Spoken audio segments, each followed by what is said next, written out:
in poverty, vulnerability, and marginalization. And that is what we see, at least in Latin America, in most of our small-scale fishing communities. In a country like Costa Rica, for example, that has signed most of the international treaties related to human rights and conservation, we have a cooperative of mollusk women that do not have electricity to set up a small business to diversify their productivity. They want to sell homemade food to the fishers when they go out to fish, and they have cleaned and cared for the mangrove that has provided them food security, identity, and hope. Everyone around has electricity in that area. Everyone is making a living out of the mangroves. Why the poorest women cannot make it? In a country like Honduras, where the Caribbean indigenous Caribean people have a constitutional right to their lands and their marine territory, and to the keys where they fish in certain times of the year, big tourism projects are threatening to their rights to these territories. Under poverty conditions, big companies are exporting now their jellyfish and have contracted them to start capturing this new product. This activity that makes the best out of their poverty might be threatening their ecosystems seriously, but it's not until the future that we will be able to measure the important impacts of these new and initial external businesses in their livelihoods. So probably each of us has examples like the ones I have just mentioned. They live every day this reality. They are struggling every day with these threats. So we don't want this to expand. We want to transform the development model in our coastal and marine communities for one that could provide dignity and justice and an equitable distribution of benefits derived from the use of our rich marine resources. If you think Latin America, we have to add, as Lina from Colombia was mentioning yesterday in one of the sessions, other issues: corruption, narco-trafficking. So it makes it very, very hard, and we know what's happening. So the future of these small-scale fisheries, at least in some parts of the world, need to come along with urgent action. And I want to mention at least three things that I believe are very important from the experience I've had. The first is that a human rights-based approach is needed for every new marine conservation initiative.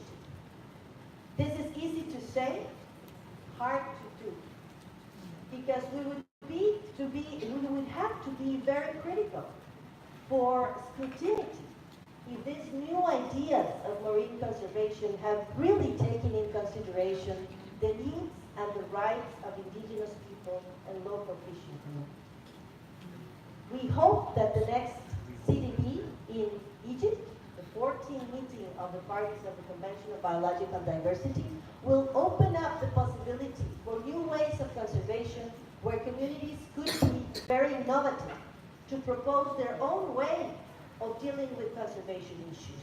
But this is something we will have to see in the next weeks. The other issue that is important is that, yes, the SSF guidelines can really provide a link between poverty, conservation, gender, tenure rights, but we need to think about just an equitable distribution of benefits.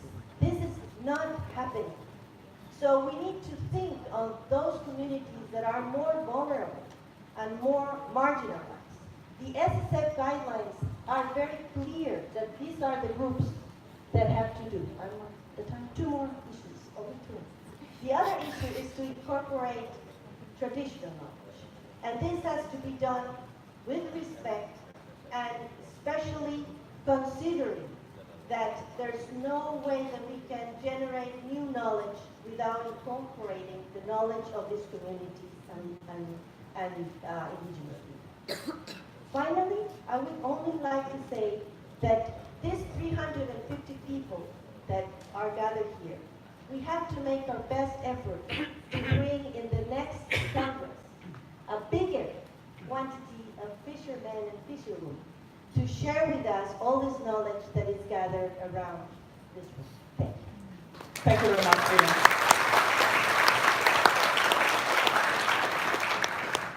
We continue with our next speaker, Ali Ferretti Tawake from LMAA International Network Fiji. Ali Ferretti is a community advocate and a natural resource manager specialist. His pioneering work, starting with one district, has spread to more than 470 communities that make Fiji LMAA Network today won the International Wisely Foundation Award for People and Environment in 2004.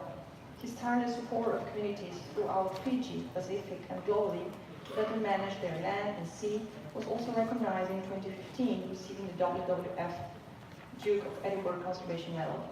Ali Ferretti is the council chair of the LMMA Network International and the technical advisor to Fiji. LMMA. Welcome, Ali Ferretti. Good morning, and bring you greetings from the Pacific and Bulan Melaka. First of all, I'd like to say I'm honored to be here representing the voice of my fellow colleagues, communities in Fiji and the Pacific in this panel. And I'd like to start by sharing, my totem species, which is unusual here in sharing in public. My totem species is a not here, but there's a snapper I guess you can put this that ice here. And I don't. With that, More bright. I am morally obligated to protect this species. I cannot eat this species, this fish, and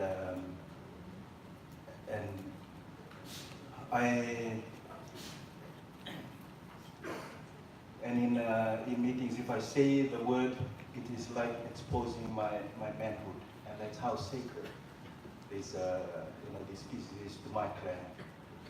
And these experiences, is almost in every clan around Fiji and the Pacific. I grew up in a Fijian village, and I didn't get exposed to towns and cities until I was 18. So I grew up also in the pre-smartphone era. All we do is get out fishing, play in the sea, and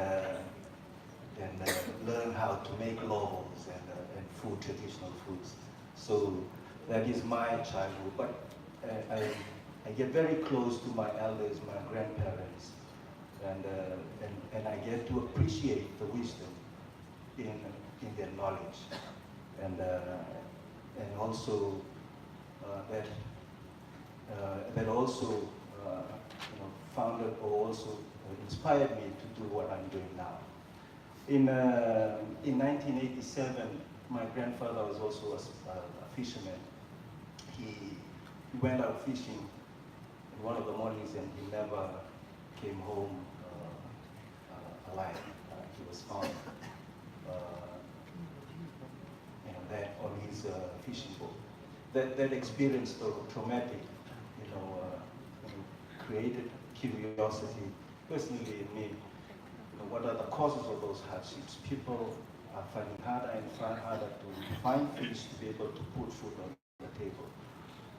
At universities I met brilliant scientists who helped me progress to acquire knowledge on how to find solutions to some of those community problems.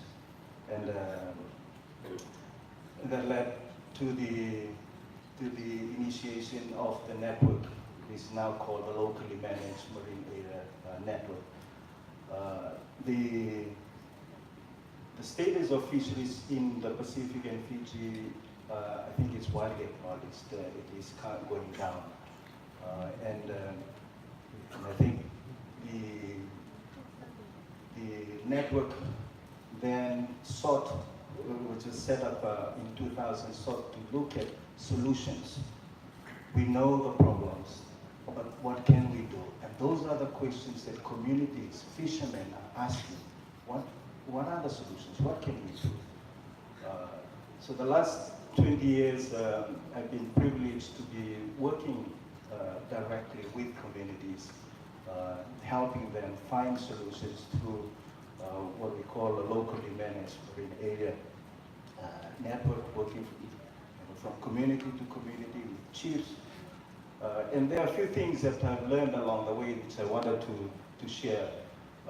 They have inspired me, and I hope they will also inspire and teach.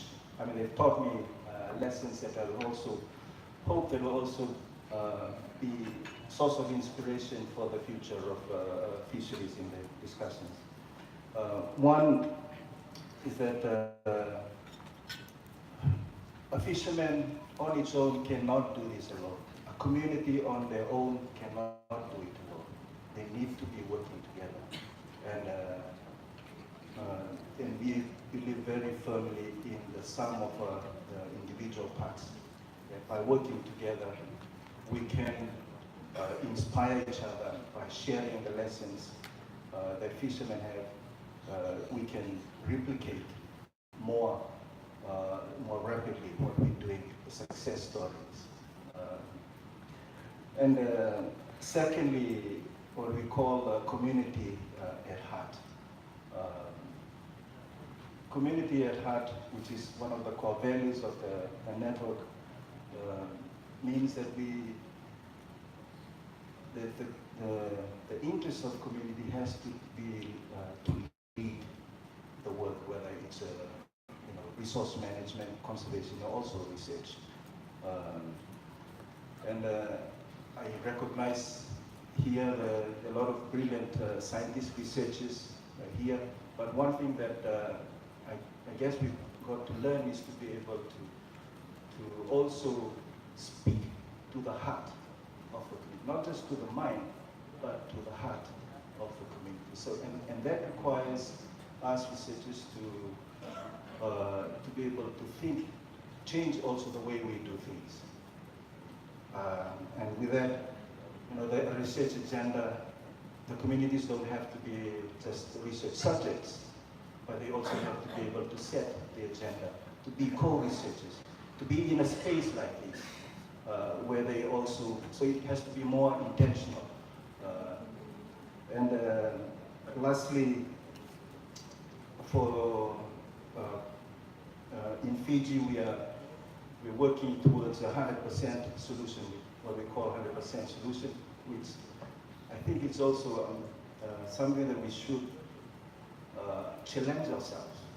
That only a group of communities, only a group of islands, only a group of fishermen will not be able to change our small-scale fisheries, the status of our small-scale fisheries. It requires almost everybody, all the communities, and we are promoting this 100% solution, believing that that we, by working together, we can make a difference, and this is to involve almost every communities in managing their resources, and also let them communities tell their own stories.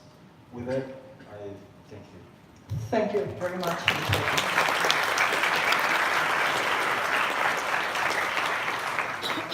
So we thank all the speakers for their contribution, ideas, life experiences, and all the great inspiration that have shared with us today. And taking the keywords of this session into consideration, which are future directions, outlooks, and prospects. I would like to then invite you speakers to reflect on one key aspect that I would like to recall from the briefing summarized session or presentation in the very beginning of this morning first session, which was something that hasn't been addressed so far, or at least not in yesterday's entire session, which is the interface between science and between policy into the future and outlook of the fisheries from your own regional or national perspective. Would you like to please share a couple of ideas in a very short time? How would you see that? How do you see the outlook for the interface of science and policy into the future you guys see see in the fisheries in your own region? Kim?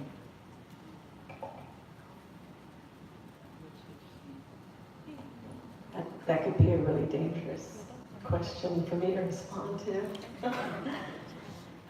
The Department of Fisheries and Oceans produces policies based upon science, but there still is that political will that has to be behind all of the decisions that come out of it.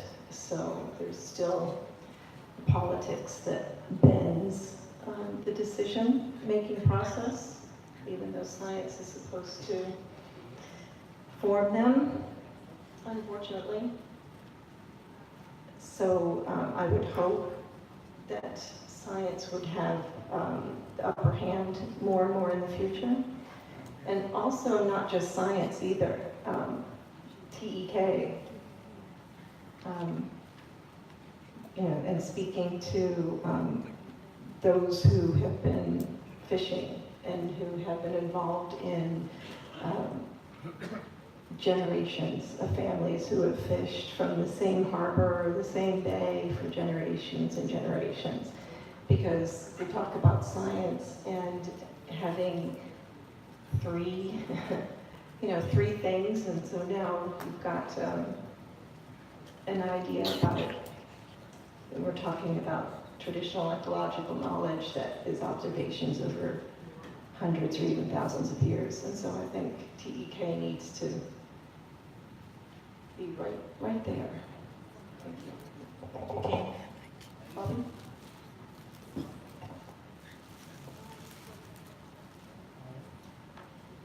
are faced with the policies and the science. So policy for whom? This is very important.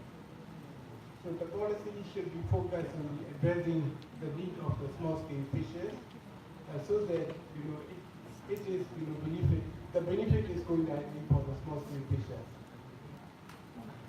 And the science, especially in the case of Myanmar, the small-scale fishers are lower in education, but they have quite a rich of the local knowledge and the wisdom in the traditional conservation practices and the ways of the fishing. They have a wide range of the knowledge, which is still untapped. So the science should be bridged between the traditional knowledge and the scientific information together, so that that can be benefit rightly for the small-scale fisher, especially on the social, economic, and the environmental aspect. Thank you, Bobby. Vivian? Thank you. I don't know if I'm wrong, but I tend to think in science as a tool to, it's not something in itself, it's a way in which, similar to dialogue, to participation, to marine spatial planning, it's a tool that will help us acquire a final objective, a final result. And that is why maybe to talk about knowledge is much more integral. It gives us the opportunity to involve other ways of thinking, other knowledges, to actually reach the objective we are trying to obtain. So I think in this question, which is the interface to use these different tools to make us change the policy, to be able to reach this objective, I think if we are able to involve everyone, to be able to bring other ideas into this knowledge building that we have, and use these other things as tools, not as a purpose in itself, we will really be changing things. We will be influencing, because then everybody will be there. Thank you, Vivian. Ali Faridi. Thank you. I'm going to share the perspectives in the Pacific on the policy and science.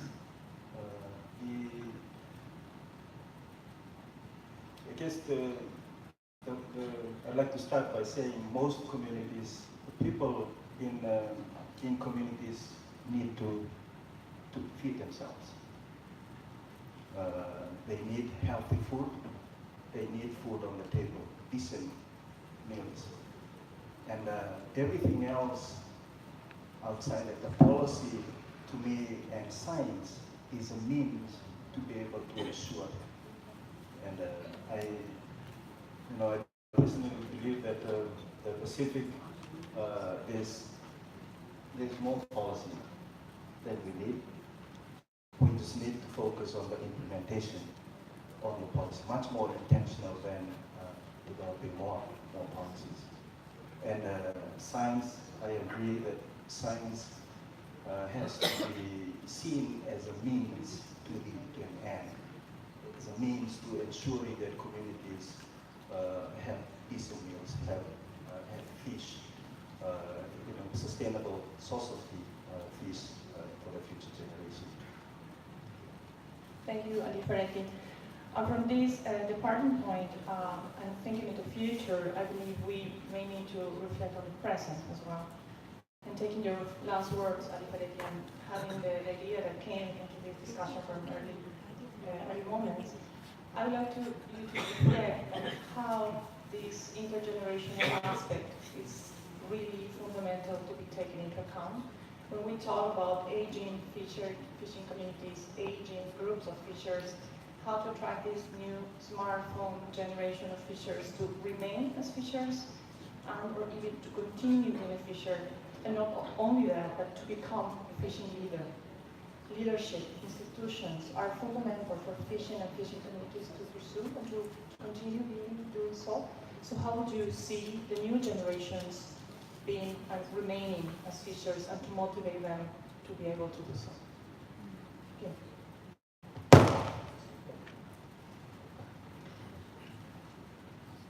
It was interesting to hear that the kids in Fiji are also addicted to smartphones.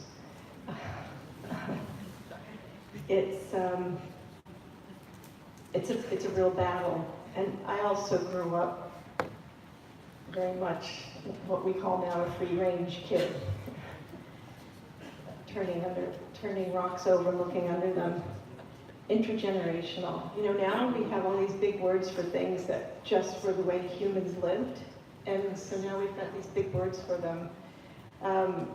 When we think about how humans evolved over millions of years, we were in groups of multi-generational groups. We lived together in the same home with our grandparents.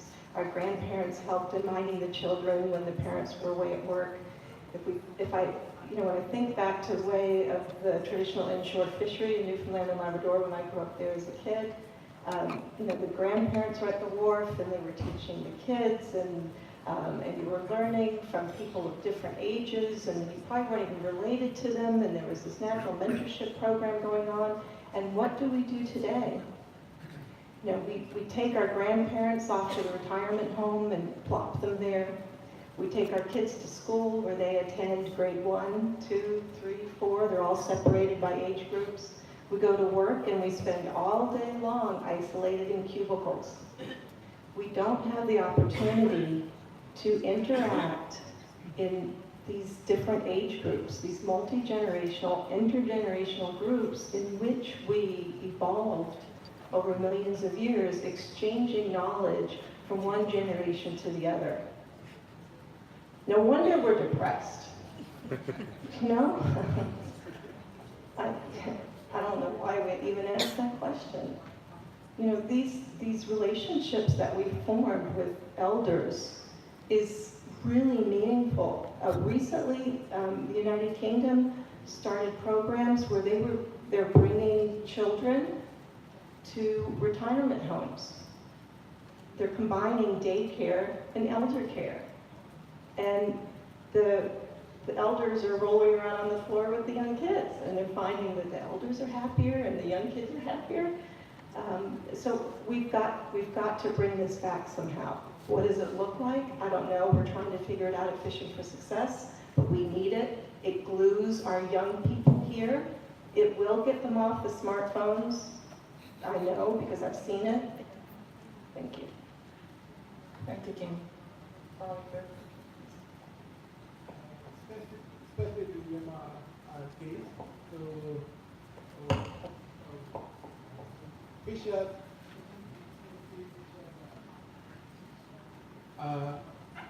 who are, they have a very low income and also low education, and they are, the livelihood is very risky, they are oppressed, and their voice hasn't been heard.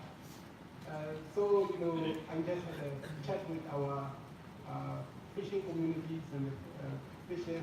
They said, they don't want their children to be fishers again. So this is what happened in Myanmar.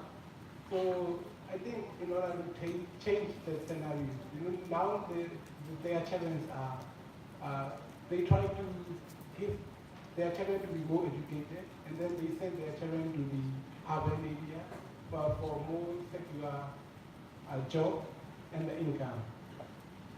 So in order to change that scenario, we have to develop a fishery, especially small-scale fishery, as a decent, job, secure, and also all the policies and the regulatory framework has to be integrated to consider their requirements and the needs, so to become a decent living.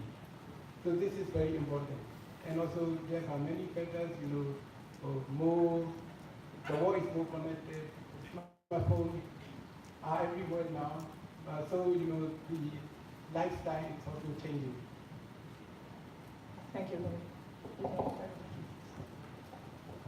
Let me try to go around the question, because I think at least the experience we've had, unless we are very innovative into adapting new technologies, looking at new markets for small-scale fisheries that are not there yet.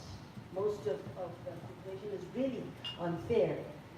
We are going to be left behind. That means that this small-scale fisheries that we want to save are never going to be able to have a just market to have a better, dignified, productive activity. And I think that those issues will lead us to joining this new, or the youth in these communities. These are issues that are very interesting to anybody. Every human being will be probably interested in these new issues. So if we're able to link, these needs with economic and social and education issues, I think we will be reaching the goal of having this intergenerational linkages. And I think we need to be creative. We need to be innovative, because unless we are able to really find a way in which technology is shared, also in a fair way, because it could be very expensive. It could let everybody out, right? Finding in our countries, in our own regions, ways in which this technology can be developed with innovation. We will be linking the different age levels. Thank you again.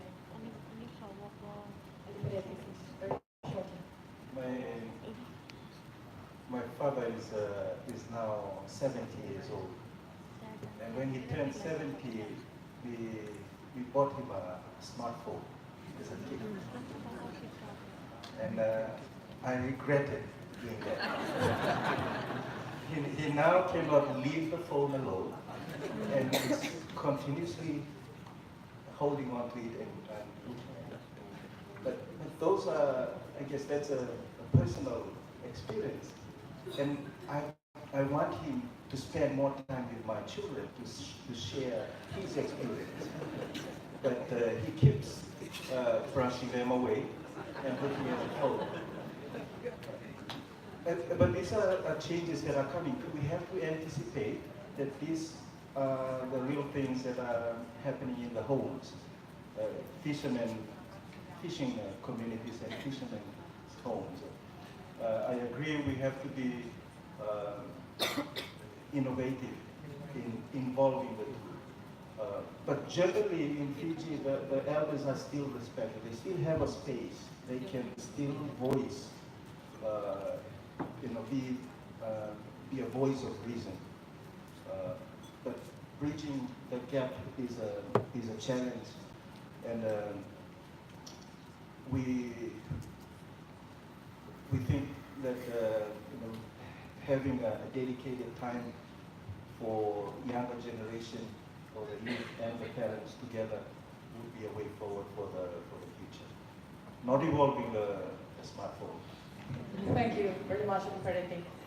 So, recalling the main objective of this session, I would now like to invite 3 actors present in this event who want to share with us their experiences, their large-scale initiatives that have contributed from the social, from the society and community level to enlarge and see better futures and better outlooks for their fisheries and fishing communities.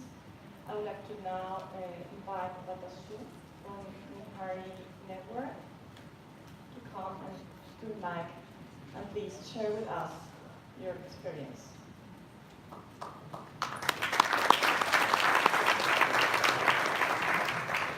Good morning, everyone. My name is Hatsu, and I'm from Madagascar. Madagascar is the 4th largest island in the world, and we have a very large coastline, which is more than 5,000 kilometers. Coastal communities in Madagascar are recognized as one of the poorest and the most vulnerable population in the world, and they rely on fisheries for their livelihoods. But one of the biggest challenges of those communities is the fact that they are isolated from each other, so they are forgotten. And that is the reason why they created the Mihari Network. Actually, I'm the national coordinator of Mihari Network, and Mihari is the network of all locally managed marine areas in Madagascar and their supporting organizations. So today, the Mihari Network is composed of more than 200 communities and 23 NGO members. The objectives of that network are to represent the voices of those small-scale fisheries at the local and national level, so we do a lot of advocacy works. We also build their capacity in terms of management, because in Madagascar, small-scale fishers are among the less educated people, so we try to help them to train them on leadership, on conflict resolution, on communication, and on fisheries management, so they can be leaders able to manage the country's marine resources. And we also organize lots of exchange activities to allow them to leave their village and to meet government people. So the activities that we organize are national and regional forum, where we gather about 300 people, where we have communities, NGOs, and especially government representatives, so they can be aware of what is happening in the ground, and also able to help them to address the issues that they are facing. And the 4th objective of Mihari is to try to make those communities to be independent from funders and NGOs. So if one day those NGOs leave, or the funders, those communities should be able to continue their conservation works. One of the biggest success that we did was actually in Madagascar, fisheries resources are considered as strategic resources, and small-scale fishers there have conflict with industrial boats. I've heard of about what Baby said. So in Madagascar also, they have conflict with industrial boats. So they asked Mihari. They were asked to draft a motion where they asked to the government to grant them an exclusive fishing zone. So after 1 year of advocacy works, we met with our ministry, and on 19 July, the Ministry of Fisheries in Madagascar led the engagement to create an exclusive fishing zone for communities. So we are really proud of it, and communities are now feeling less, like they know that the conflict between the two groups is going to be resolved. But we are now facing a big challenge, which is, I think some of you have heard about the agreement that with Chinese, one of Chinese industry, about $2 billion USD funding, like an agreement where 330 boats will operate in Madagascar soon. So that is one of the biggest challenges that we're facing for now. That is all from me. Harry, if you would like to know more about what we do, please do not hesitate to contact me. Thank you. Thank you very much. I would like now to invite Danny Bailey from Ocean University Initiative to share your experience with us.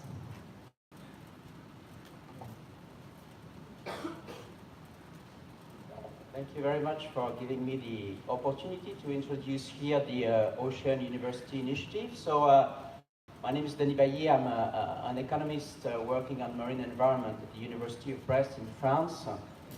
And the University of Brest has taken the initiative to request from the French government the support to create in Brest an institute of the UN University dedicated to science and governance of the ocean and coasts. Maybe some of you are familiar with the UN University system. The UN University is a decentralized network of research and training thematic institute. It was launched in the 70s, so it's an old institution. There are now 15 institutes around the world, and except one program some of you may know, doing training on fisheries based in Iceland, there is no institute dedicated to the ocean and to related policy. The UN University aims at bridging science, policy, and training at a global scale on thematic issues in relation to the international agenda. And as all of you know, and we've seen here that we've learned a lot about UN and global initiatives in support not only in small-scale fisheries, but widely in marine issues. So we hope to convince the French government, but also any other government, any of your governments, any private or public organization, to help us raise the funding necessary to create this institute and have it soon established.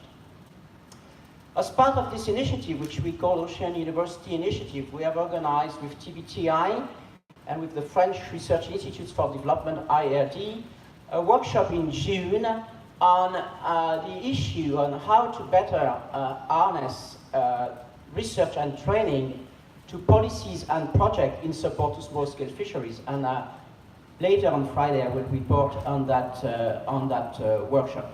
I'd like to take the chance to draw your attention to the decision by the UN Assembly to declare the period 2021-2030 as the UN decade for oceanographic science.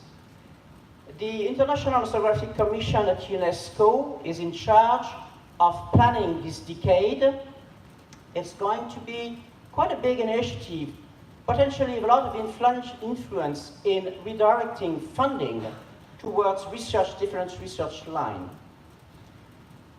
IOC in its last meeting with the member states has been urged by the member states to consider beyond natural and hard science the issue of policy, society, communities, vulnerability, resilience into the planning of that decade. I would urge all of you to be part of the advocacy that oceanographic science should be taken as a very broad, inclusive term, including any kind of social science, any kind of research related to societal needs, including transdisciplinary science that engages all forms of knowledge, all forms of expertise to work together for the future of sustainable ocean. Thank you very much. Thank you very much. We would like now to invite Tanya King from Australia Small Scale Fisheries Initiative to share some thoughts on your experience.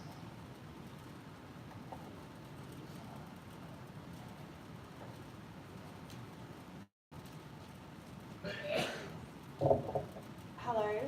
I thought I was talking about something completely different, so my mind is just, excuse me, while the cogs turn a little bit, but you know what, I'm going to talk a little bit about something we're doing with smartphones. So sorry, they can be really useful. In Australia, where I work, we have a lot of trouble with fishers coming together. You know, there's a lot of division, even though there's shared experiences. When it comes to the crunch, we do have a national body at the moment, but it is very recently formed. And I'm hoping it will last for a long time, but who knows. One of the things that does unite Australian fishers, and Kim mentioned it before, is depression, anxiety. Unfortunately, due to a number of different factors, this is something that we see, you know, happening in Australia to all fishers. So at the start of the year, the Women's Industry Network, which is now the Women in Seafood Australasia, the national women's body, put out through their informal networks a call to fishermen to take their smartphones, point it at themselves and record themselves talking about their experience of poor mental health in the industry. Completely unscripted, no instructions whatsoever, just tell us what you think. Let's see what we get back. And we got back quite a few interviews, surprisingly. I was worried that we would get none, but it's an issue that does unite the industry. And even though it is arguably driven by a whole bunch of policy and management issues that you know, we might argue about, that experience, that very kind of, you know, from the heart experience of the fishing of the fishers is common. And so we edited the videos together, and we launched the video at the 20th anniversary of the Women in Seafood Australasia gala dinner last Friday. And we have almost 500 hits so far. I'm hoping by the end of this conference we might have a few more. And if you'd like to see the Australian community talking about their experiences, come and see my panel on Friday. Hopefully, assuming the technology works, you know, I've talked a lot you know, to many of you in the room about depression and mental health issues in the fishing industry before, but I think it's absolutely vital. I think, you know, Vivian, you're right. We need to hear from fishers themselves, and so hopefully this will be perhaps an example of fishers speaking for themselves on an issue that unites them. And through that, the aim is to generate discussion about other issues. So, but first we need to come together, and even though it's a bit of a depressing topic, it's working so far. So that's where we're at. Ask me how much it cost. Zero, nothing. Smartphones, very cheap. Thank you very much, Tanya. So after having heard those inspiring and brilliant and enlightening ideas, experiences, dreams, we would now like to open the space for anybody who wants to share some idea with us. It's possible to intervene with other languages as well. Por favor, las personas que hablan español también pueden intervenir, se les puede ayudar con traducción o con ayuda en la interpretación in French, in Portuguese, and in Spanish, if needed, en español, portugués y francés. Por favor, please go to the mics, vayan a los micrófonos y intervenciones cortas, with short interventions or ideas or something you want to share con lo que quieran compartir muy brevemente. Please. Who wants to? The group from there first, then second, first, second, third. Great. Please.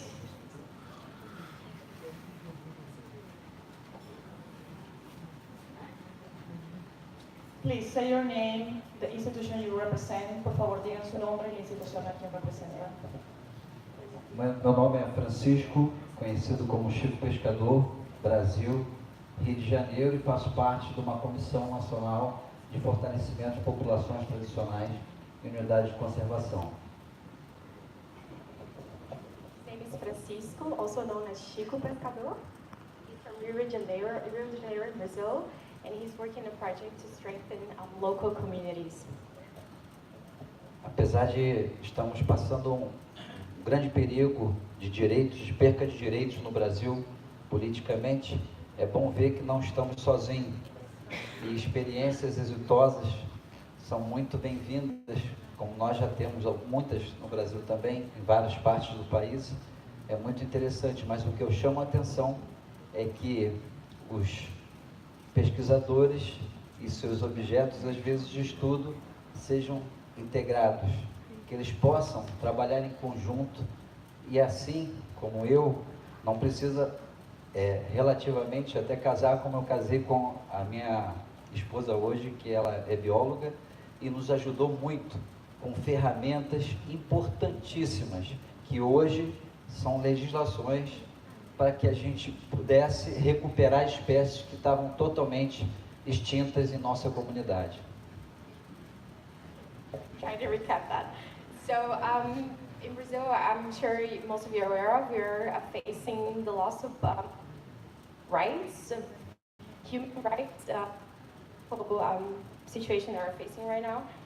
And Chico is really glad to see that there are so many experiences all over the world that resemble what we are living now in Brazil.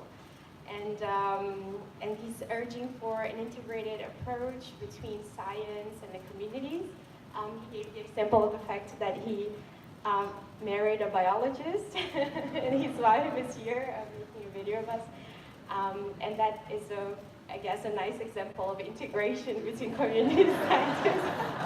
Thank you very much.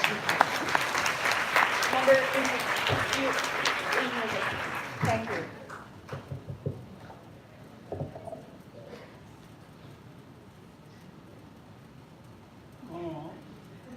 Hello, my name is Isaias. I'm from Brazil. Sorry, we need to go with numbers second, then we have third and fourth already. So if we have time, we go, you're third one. If we have time, we go with, sorry about that, please.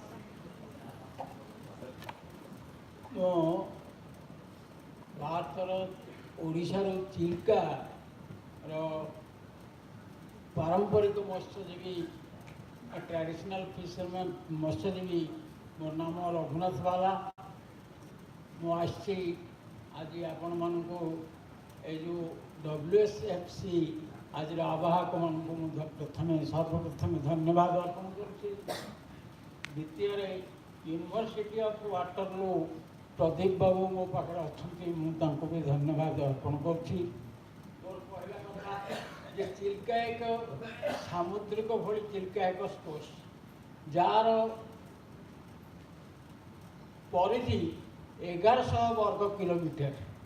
ସେଇଥିରେ ପାରମ୍ପରିକ ମତ୍ସ୍ୟଜୀବୀ 1.5 ଲାख ସମସ୍ତେ ବସବାସ କରୁଛନ୍ତି, ମାଛ ମାରି ଜୀବିକା ନିର୍ବାହ କରନ୍ତି। କିନ୍ତୁ ବଡ଼ ଦୁଃଖ ପରିତାପର ବିଷୟ ଯେ ଚିଙ୍ଗୁଡ଼ି ମାଫିଆ ମାନେ ଚିଲିକାଟାକୁ ସମ୍ପୂର୍ଣ୍ଣ ରୂପରେ କଭର କରି ବୈଦେଶିକ ମୁଦ୍ରା ରପ୍ତାନି କରିବା ପାଇଁ ଆଜି ଯେଉଁ ଚିଲିକାର ମତ୍ସ୍ୟଜୀବୀମାନଙ୍କୁ ଯେଉଁ ପ୍ରକାର ହତାଶ କରିଛନ୍ତି, ହୀନସ୍ତା କରିଛନ୍ତି ବା ଚିଲିକାରୁ ତୋଡ଼ି ଦେବା ପାଇଁ ଚାହୁଁଛନ୍ତି, ସେଥିଯୋଗୁଁ ଆମର ନିଜର ହ୍ୟୁମାନ୍ ରାଇଟ୍ସ ଅଧିକାର ସାବ୍ୟସ୍ତ କରିବା ପାଇଁ 1999 ମସିହା ଠାରୁ ଆମେ ଗୋଟେ ଆନ୍ଦୋଳନ କରିଛୁ ମତ୍ସ୍ୟଜୀବୀମାନେ, ଯେଉଁ ଆନ୍ଦୋଳନରେ କି ରକ୍ତମୁଖୀ ଆନ୍ଦୋଳନ, ଯାହାଦ୍ୱାରା ସରକାର ଆଉ ମାଫିଆମାନଙ୍କର ଚକ୍ରାନ୍ତ ଏଇଭଳି ଭାବରେ ହେଲା ଯେ ମତ୍ସ୍ୟଜୀବୀଙ୍କର 7 ଲୋକ ଝିଅ ଆଉ ପୁଅମାନେ ଗୁଳିକାଣ୍ଡରେ ସେମାନେ ଶହୀଦ ହେଲେ। ଟ୍ରାନ୍ସଲେଟ୍ କରିବାକୁ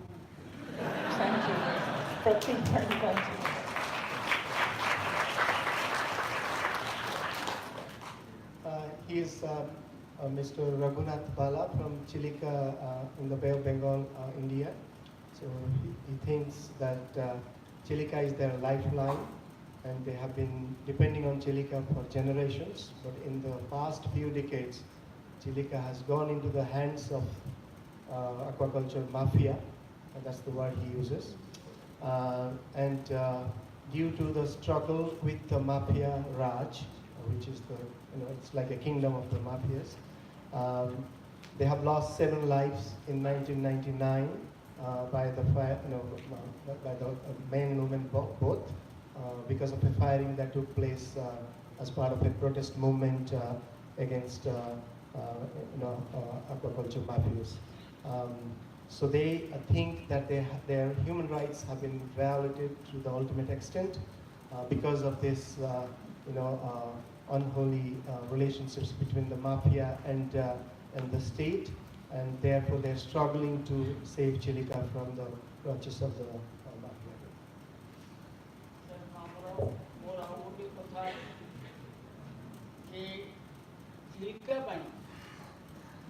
मत्स्यजीवींकर पारंपरिक अधिकार बंचाइबा कौन पॉलिसी एतबेल पर्यंत सरकार तरफ तैयार करा जदि अच्छी पूर्वर पॉलिसी थिला से पॉलिसी कार्यकारी करूना मोर अभियोग मोर आपण निकट नवेदन रहा जे पारंपरिक मत्स्यजीवी मैंने बंचा हेले एक नूतन पॉलिसी आवश्यक अच्छी चिलिकारे तेणु मोर कहवा कथा पॉलिसी आसुची अन्य मान हाथ को जाऊँगी मत्स्यजीवी किसी रहूना तेणु मोर नवेदन आपण मानक ये वर्तमान परिस्थिति में मत्स्यजीवी मानकर पॉलिसीटा मत्स्यजीवी मानकर जो पॉलिसीटा मत्स्यजीवी मानी से मत्स्यजीवी आने से प्रकार व्यवस्था करने आपण मानक नवेदन कर मोर वक्तव्य सांग करुँची आउ मोर विशेष किसी कहबार ना ये जो मत्स्यजीवी मान जो माछ मत्स्य संपद संपूर्ण लीन पाई जाए चिंगुड़ी माफिया चिलिकारे घेरी कर तेणु मोर कहवा ये मानसिक चाप मत्स्यजीवी मानकर बढ़ी स्मॉल फिशरमैन मानकर जो प्रकार अवस्था आपको भाषा कहीपर ना बर्तमान बाहर लोक मैंने पलैले आशा कहीं ना कहले चले तेणु ए विषय आपण मैंने सुविचार करने निवेदन कर मोर वक्तव्य शांत धन्यवाद। Thank you very much. Just a quick translation. So they are in a confusing state now. So they wanted a policy. There is no policy for Chilica. So they wanted a policy in the first place. But now when the policy is about to come, they find that the policy talks about giving out the control of the lake to outside parties instead of the fisher folks. So they are kind of in a confusing state to kind of think whether we want the policy or not. But he thinks the policy would protect their rights. So he is urging to all of these people here to kind of help them in terms of getting a right policy in place so that their rights are protected for future. Thank you. Thank you very much.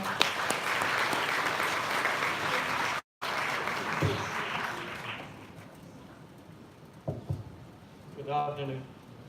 Thank you very much to get this opportunity. I am coming from Myanmar. My name is Kim So. I was for 3 decades with the Department of Fisheries, and now I'm working with Walking. I'd like to make a few compliments to the presenters and then some comments from the audience. Indeed, we have been talking about the policy big up and the policy backup to improve the small-scale fisheries. Fisheries means not only capture, might be including the culture also.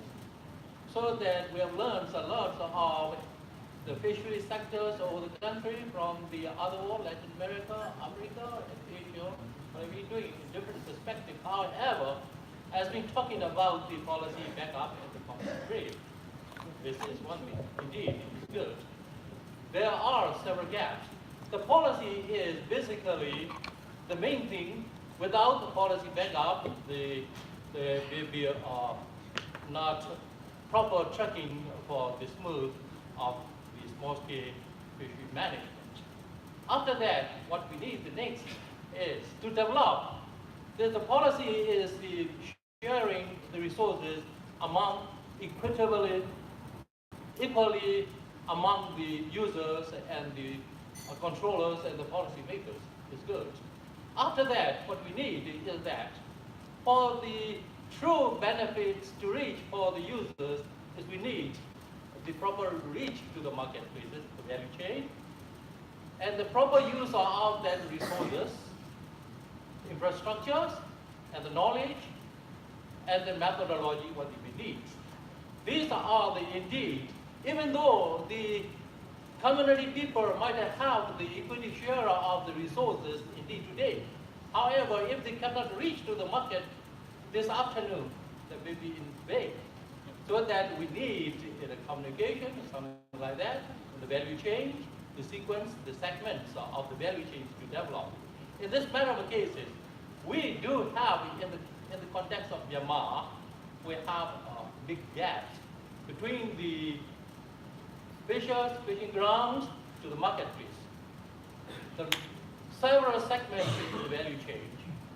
So this is that, so that we need to how to narrow that the gap is the smartphone application.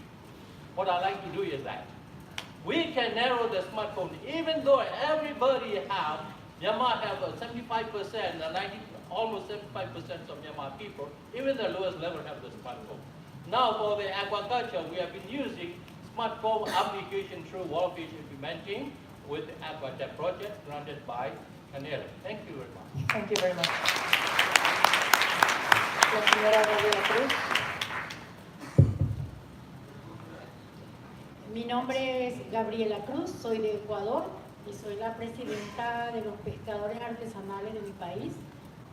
La FENACOPE tiene 45.000 pescadores artesanales. Hacemos la pesca recolectora, la pesca costera y la pesca de altura. Tenemos pescadores artesanales en 7 provincias, especialmente en Galápagos.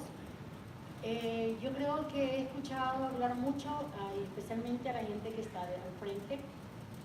Y yo creo que si no nos unimos todos, lo que vamos a dejar a las futuras generaciones es la destrucción de los recursos marinos. Porque todos hablamos diferente, pero yo sí creo de que es hora de que todos hagamos conciencia. Los científicos no pueden trabajar solos si no trabajan con los pescadores artesanales. En mi país muy poco trabajan los científicos con los pescadores artesanales. Nuestro trabajo lo hacemos solo con la fortaleza que tenemos con los pescadores artesanales y también la integración de la mujer. Yo no veo aquí escuchar mucho de la mujer, pero la mujer juega un papel importante en la actividad pesquera artesanal y en mi país tenemos más de 300 mujeres recolectoras de concha, cangrejeras, y tenemos mujeres que hacen la actividad pesquera en aguas interiores y en el mar. I'm going to try to summarize. Gabriela is from Ecuador.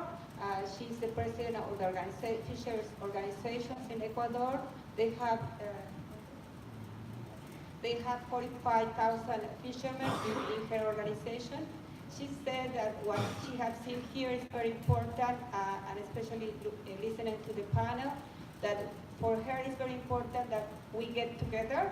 We might speak differently, and we might speak about, but at the same time we're speaking about the same things. She said that in her country, scientists are not working together with her, that most of the work has been done by fishermen, but it's important to have this relationship and strengthen the relationship between fishermen and scientists. She also mentioned that she hasn't seen much about in the conference talking about women, and women are very important in her country. They have 300 women working in her country, and they are collecting. They are collecting shellfish, and also they go to the sea. Yo también quiero dar un ejemplo, por ejemplo, en Galápagos. En las Galápagos más importante es el animal, los pájaros y los árboles. Si un pescador mañana se enferma con embolia, el pescador se muere ahí. Pero si es un lobo marino, le llegan todos los helicópteros y se lo llevan hasta Estados Unidos para salvarlo. Entonces, para culminar, yo sí creo de que todos tenemos primeramente que capacitar a nuestra gente, enseñar la importancia de esas directrices, para que luego el apoderamiento de la gente pueda también convencer a los gobiernos, porque si no hay un convencimiento a los gobiernos, no vamos a poderlas aplicar en las legislaciones pesqueras nacionales y peor regionales.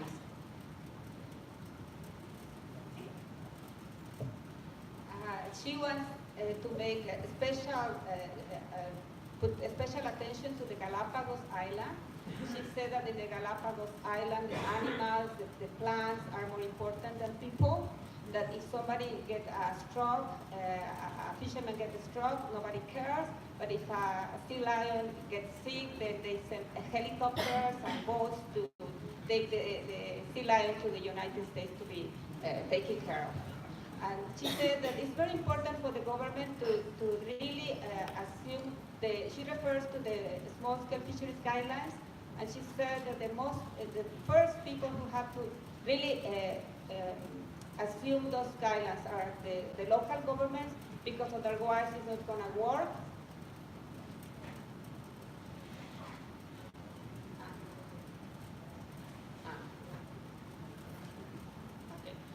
Also, she said that these guidelines also should be taken down to the fishermen. It has to be an empowerment at that level, and also they can demand to the government for the implementation of the guidelines. Thank you very much. Muchas gracias. There are two more persons interested in sharing something very briefly. Buenas, mi nombre es David Chacón Rojas, soy pescador artesanal de Costa Rica.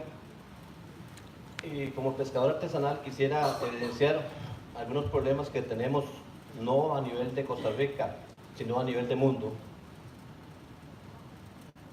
Good morning, this is David Chacón from Costa Rica, a small-scale fisher, and he would like to highlight some more global problems. Como pescadores artesanales estamos claros a nivel de mundo que tenemos problemas en la sobreexplotación de nuestros recursos, de nuestros mares. Segundo, falta un ordenamiento, que es lo que está sucediendo en nuestros mares, donde realmente pues el barco más grande es el que captura más y los pequeñitos somos los que capturamos menos, y eso también es un gran problema que tenemos a nivel de todo el mundo y en todas las pesquerías, no solo en Costa Rica, sino en cualquier parte del mundo. At global level, we have a general problem of overexploitation, overharvesting, and the second problem is that we have a lack of management, in particular management and regulation that addresses the people that are catching most of the fish, as opposed to the small-scale fishers who are catching the least. Adicional a este problema tenemos la contaminación, que es un problema que tenemos a nivel mundial, donde ya está declarado que en el 2050, si no cambiamos nuestros procedimientos de lo que estamos haciendo actualmente, vamos a tener más plástico, vamos a tener más basura en nuestros mares, en nuestros océanos, que peces. The problem we have is pollution, and we all are familiar with the studies that suggest that by 2050 we will have more plastic and rubbish in our oceans than fish. Y tenemos un nuevo invitado a esta problemática, que es cambio climático. Realmente los pescadores somos los que realmente evidenciamos día a día y sentimos la diferencia de comportamiento de las diferentes especies que capturamos, y esto debido al cambio climático, y no deja de ser una problemática para nosotros y para todas las comunidades de este planeta. The new player is climate change, which will be changing the behavior of the fish that we depend on. It will be something that will be affecting all the communities on the planet. Pero también como pescadores artesanales tenemos una posible solución y tenemos una herramienta. Esta herramienta se llama las directrices para asegurar la pesca de pequeña escala en el mundo, y cuando logremos como pescadores, como científicos, como gobierno, como ONGs, tratar de implementar estas directrices, y desde las directrices con los diferentes ejes temáticos estaremos trabajando en las soluciones que tenemos los pescadores artesanales de todo el mundo. llámese género, llámese gobernanza, llámese derechos, llámese de todos los que tenemos ahí. Ahí estamos tratando de solucionar los problemas con la implementación de las directrices. Y esta es una solución no solamente para el sector, para los pescadores artesanales, sino soluciones que aportamos desde el sector artesanal para todos nuestros países. Gracias. Gracias. So we have a tool, a solution. The solution is a tool, and the tool is the small-scale fisheries guidelines, which comes out of the heart of the small-scale fishers as well. It will address all sorts of issues from gender to rights, and it's a contribution from small-scale fishers for the good of the planet. Thank you very much. And we have a couple of minutes more for the last contribution or sharing. Olá, meu nome é Isaías, vindo ali do Brasil. Vindo ali do Brasil. E minha experiência, vou deixar aqui para vocês hoje um pedaço da minha experiência vivida. Eu venho da linhagem da pesqueira, meu pai, meus avós. Hello, my name is Isaías, and I would like to share with you my experience. I came from a fisher family. E o que muito me chamou a atenção é se a minha posteridade, o tema elaborado, se minha posteridade ela optaria por pescar, por ser pescador ou não. One of the big questions and issue we have, and that I ask, is if my new generation will get interested to go fishing. Eu, desde os 13 anos, vivo da pesca, literalmente. Tive na minha vida uma oportunidade de ficar na indústria. Trabalhei 5 anos na indústria, mas sempre na vontade de voltar e viver na pescaria.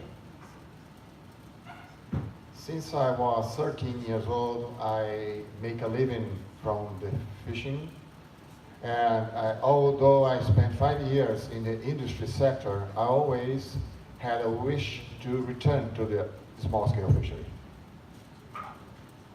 Assim eu fiz, mas acho que quando voltei, achei que falta o incentivo governamental para que muitos façam isso, porque no meu caso, eu tenho paixão pelaquilo que faço, mas em muitos existe a necessidade em fazer, em pescar por não ter condição melhor.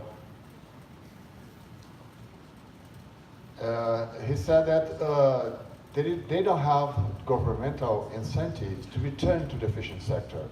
Although he did it, but he thinks that there is more, the public policy for the fishing sector is not interesting for the fisher to return. So fishers is seeking for another job opportunity outside the fishing sector. Também acho que, aliás, não sei lhe dizer se meus filhos, eles vão querer ser pescador. Mas acho que de reuniões importantes como essa é que sai a resposta. He doesn't know if his kid will be interested in go fishing, but in this very important meeting, we can have some answers to return to our community. Thank you very much, and we have the very last interaction with you. Afterwards, in the break, in the meeting, in the lunch time, we will have time to share with others. So we end with this idea and sharing, please.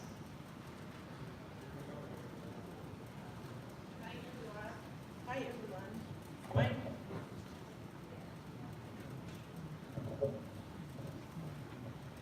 Hi everyone. My name is Pili Demjali. I'm from South Africa.